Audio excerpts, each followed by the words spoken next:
Good morning, students. Today's our topic is mandarin. Now let's learn about mandarin. मैनरिंग को उर्दू में खाद बोलते हैं। डियर स्टूडेंट, जैसा कि आप जानते हैं कि प्लांट्स जो हैं ये न्यूट्रिएंट्स के लिए सॉइल पे दारोमदार करते हैं, डिपेंड करते हैं। तो कंटिन्यूस फार्मिंग जो होती है किसी भी लैंड में, तो उससे सॉइल के अंदर जो न्यूट्रिएंट्स होते हैं वो ख़त्म हो जाते हैं। तो इसलिए तो soil should be enriched with mineral and fertilizer. तो इसलिए सॉइल जो है उसके अंदर मिनरल और फर्टिलाइजर की मकदार को का होना बहुत ज़रूरी है। तो डियर स्टूडेंट्स, तो मेजर सोर्स ऑफ न्यूट्रिएंट्स जो है सॉइल के अंदर वो क्या है? Manures and fertilizer. Manures and fertilizers are the major source of nutrients.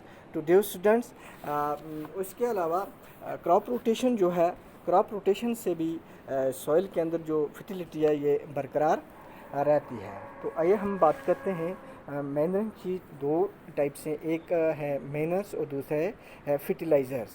तो अब हम पहले जानने की कोशिश करें कि मैनर्स क्या होते हैं। What are manures? The manures, these are the organic material which supply the nutrients that a plant needs in small amount। यानी ये ऐसे ऑर्गेनिक मटेरियल्स होते हैं जो पौधों को न्यूट्रिएंट्स सप्लाई करते हैं, जिनकी उनको जितनी थोड़ी सी मकदार उनको ज़रूरत होती है वो सप्लाई उनको करते हैं। तो manures add organic matter to the soil. ये मैनर्स जो हैं ये ऑर्गेनिक मैटर सॉइल में क्या करते हैं? ऐड कर देते हैं। तो डियर स्टूडेंट्स, मैनर्स की अब इम्पॉर्टेंट टाइप्स हैं।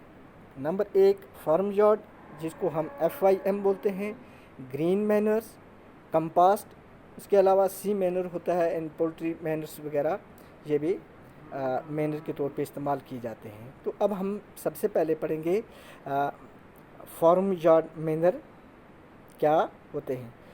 तो फार्म यार्ड मैनर्स जो है is the most valuable organic matter commonly apply to the soil. Farm yard manure जो है ये एक कीमती ऑर्गेनिक मैटर है जो आमतौर पे खेतों में सॉइल में इस्तेमाल किया जाता है। इसका इस्तेमाल किया जाता है, ये ऐसे मैनर्स हैं जिनको एक पोरस्ट फार्मर भी आसानी से अपनी सॉइल में डाल सकता है, प्रोवाइड कर सकता है, क्योंकि ये चीपेस्ट हैं। ठीक है, तो ये अगर उसके पास माल मवेशी है तो उसको कोई परचेज करने की ज़रूरत नहीं है। This usually consist of ruminant of straw, levers and other material like the excreta of cattle. यानी ये आमतौर पर किस पे मिलता है? रूमिनेंट्स ऑफ स्ट्रा, जो घर में घास फूस जो होता है, जिनके होते हैं घास फूस के छोटे छोटे वो लीवर्स वगैरह, and the excreta of the animals. ये सभी जो चीज़ें होती हैं, इन सभी से जो बनने वाला मवाद होता है उसको क्या बोलते हैं? Farm yard manure. तो डियर स्टूडेंट, नेक्स्ट टाइप है ग्रीन मैनरिंग।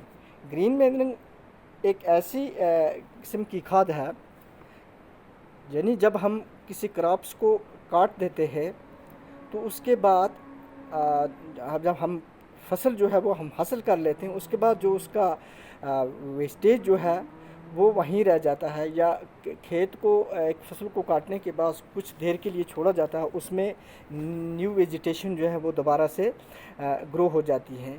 तो उसके बाद जब हम नेक्स्ट टाइम उसे अपने नेक्स्ट क्रॉप के लिए प्रिपेयर करते हैं तो हम उसमें हल जोतते हैं, हल चलाते हैं। तो उससे जो वो ग्रीन प्लांट्स होते हैं वो किसके साथ मिक्स होता थे?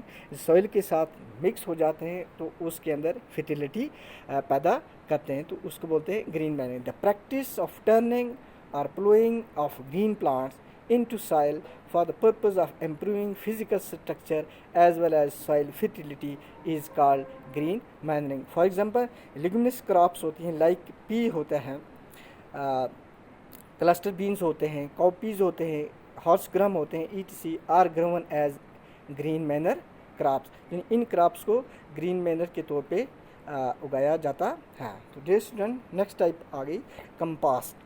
कंपास्ट consist of all the cattle shed waste, यानी कैटल शेड का जो कैटल मवेशियों का जो शेड होता है उसके अंदर जो भी वेस्ट होता है वो भारी मकदार में अवेलेबल होता है और उससे इस्तेमाल किया जाता है। तो all these are properly mixed together, और इस तमाम जितना भी वो वेस्ट मटेरियल जो होता है उसको पूरी तरह से मिक्स किया जाता है and can be use it as a manure after rotting. जब वो सड़गल जाता है तो उसको फिर बाद में खाद के तौर पे इस्तेमाल किया जाता है। अब बात करते हैं फर्टिलाइज़र्स की। What are fertiliser?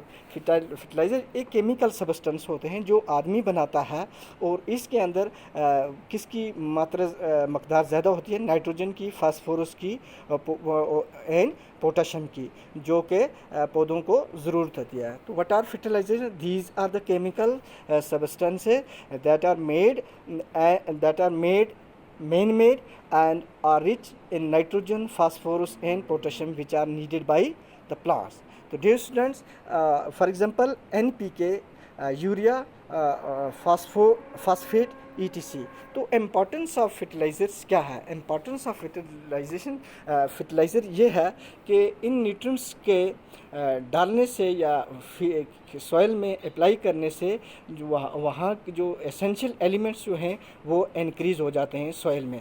They are the nutrients specific, that is they are used mainly to increase the essential elements in the soil. तो डियर स्टूडेंट्स, आज के लिए इतना ही।